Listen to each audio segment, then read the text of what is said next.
Hi, I'm so excited. I just finished editing the video for this project and I thought that it would be fun to cut together highlight a reel about the most important moments and maybe the key takeaways from this project.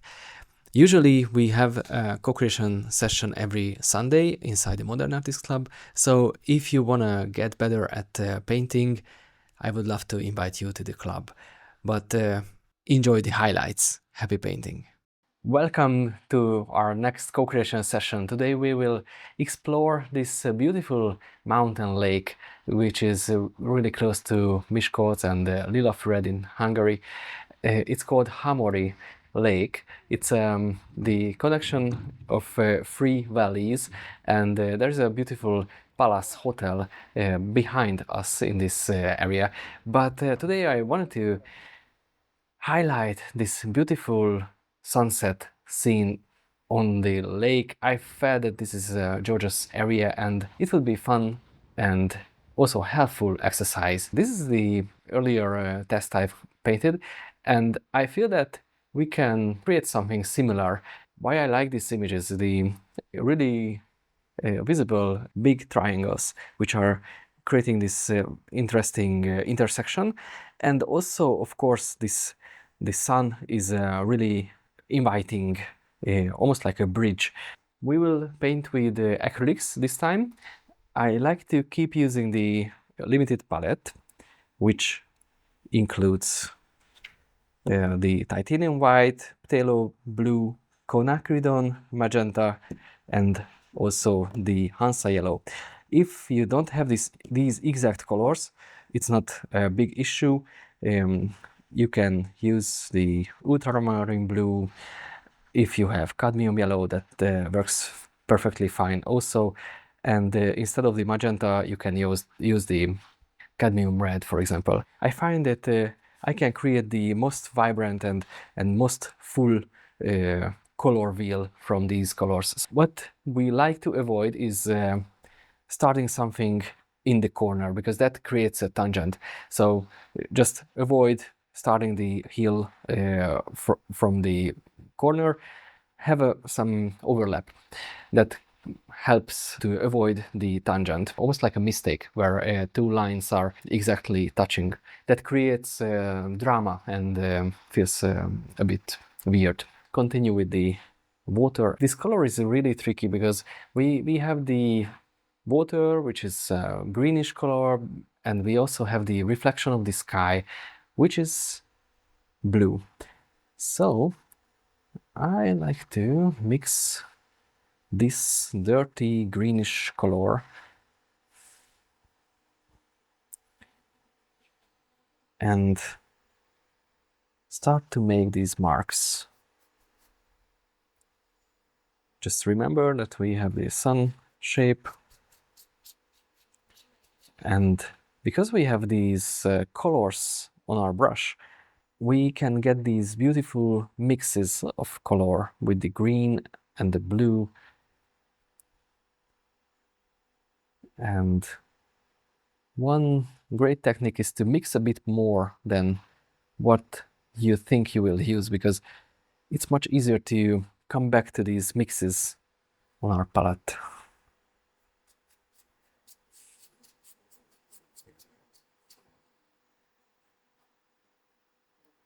As we are getting closer to the horizon, these lines will become horizontal. So that's a physical rule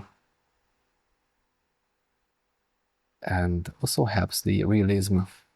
I like to think about these colors and shapes like layers. So maybe it's because of my digital illustration background, but there we can always add another layer, and I feel that this mentality is really helpful. Yeah, maybe that's why I'm gravitating towards the acrylic paints, because with that we can always add another layer and fix maybe the mistakes, or add another layer of depth to some of the colors, or even maybe a shape. Add another brush, if you have another brush, which will be the sky color. And we can keep this green color for the maybe fixing the mountain or the water. Yeah, if possible, I like to work with multiple brushes and a bit of white to that mix, because the blue color is really intense, and especially in a sunny day like this, we will most likely don't see a full opacity, like a full blue. The color straight from the tube is most likely like a night sky intensity. So on a sunny day, we will have a bunch of lightness to the sky. Between the brush strokes, you like to blend the strokes, you can just touch that transition, and maybe I can show you here. So if we have an intense color and the other color, if we add a transitional color between the two, we can blend these edges. Or maybe what I like to use is the scumbling, which is like use the edge of the brush or blend, and this way you can create nice transitions with pushing the brush, or maybe remove some of the paint and come back with a little bit of just with the pure white. And don't be afraid if the transition is not exactly smooth. For example, I feel that when we can keep some of these brush strokes and the visible marks in our painting, that could help. So don't be afraid of over blending the transitions, because indeed it's more exciting if we see some of these visible brush strokes. And if you like to play up this visible brush stroke effect, imagine like maybe ripples in the water. It's really similar, just this time the sun, which is out of our frame, of course, it's not visible in the frame, but imagine that as a center point for the ripples, and just try to hold the brush where that imagined center point could be, and make visible brush marks around that. How you are progressing? I feel that maybe I've lost you. Yeah, I just think if I do any more on the sky, it's going to look worse, not better. So I really want to get to doing something like my bottom part is awful. So I need to, I do, I'm just going to, that white thing in the middle needs help. Yes, because we can touch that up with a palette knife. Okay. So don't worry, I would cover that area. Let's cover that like this. Go over that, and don't be afraid that there's no mistakes. Just in progress steps. So it's okay. Ooh, yeah, maybe this is a bit too much, but don't don't be afraid. This contrast will help the light really shine. Because if we have the lemon yellow and next to that we have the sun highlights, that will, you know, maybe like a meh, like not too strong. And if we like to like create a punchy, contrasty image, we need some dark colors.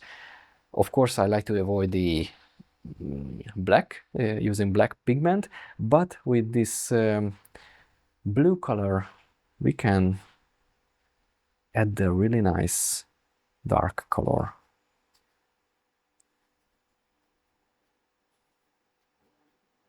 And the shadow under these trees are also blue. And we have covered in some classes this idea of the darkest darks and the ambient occlusion between, for example, your fingers. And if you can grab these really strong shadows and somehow capture those, that could add the depth and that wow effect. We like to create 1000 little ripples, and that's not most likely will not happen. And what we can create is just an indication for just lightly touching the surface, and that our brain will fill the gaps. So don't try to paint with this tool. We more likely place marks or just add a slight texture, and less is more with this technique. So yes, so this is the technique I wanted to show, because I feel that maybe we need a bit of practice, but we can create amazing results with, yeah, maybe even with just the edge. You can create the exact texture, how these ripples should look like. But yeah, don't paint on your hand. And for the highlight,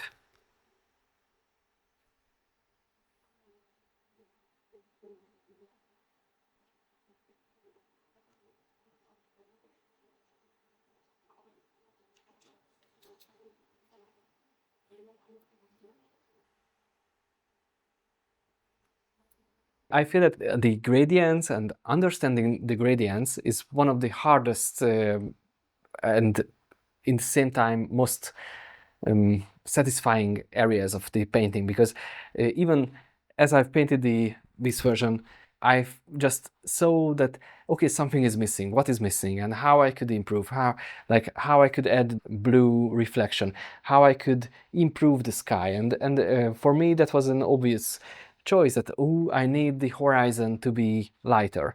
In my current version, I miss the white line for the horizon. So I will add that back too.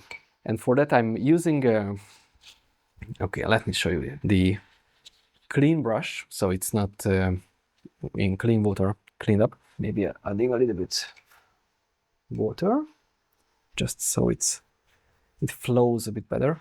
I will show you the secret technique. The secret technique is when you add salt to your food, and you just use the tip of the knife. I'm not sure if it's an international thing, but we have this rule that just the tip of the knife amount of salt into a food, add just a tiny little bit. With this, I can add the edge and make that glow.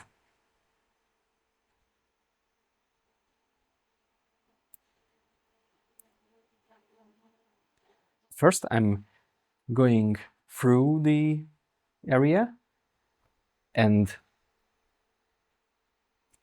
maybe clean my brush, the excess paint or the leftover, and then I'm blending that edge. So it will not look like an outline in like in Canva or something, but we blend the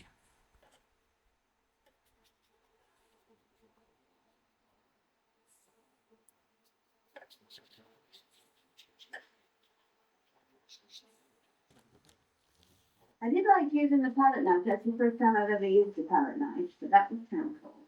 this is something that you can't really achieve the same effect with a brush, because that the edge, that random marks, what you can achieve with the palette knife is unique, so you can't replicate it otherwise. That's cool.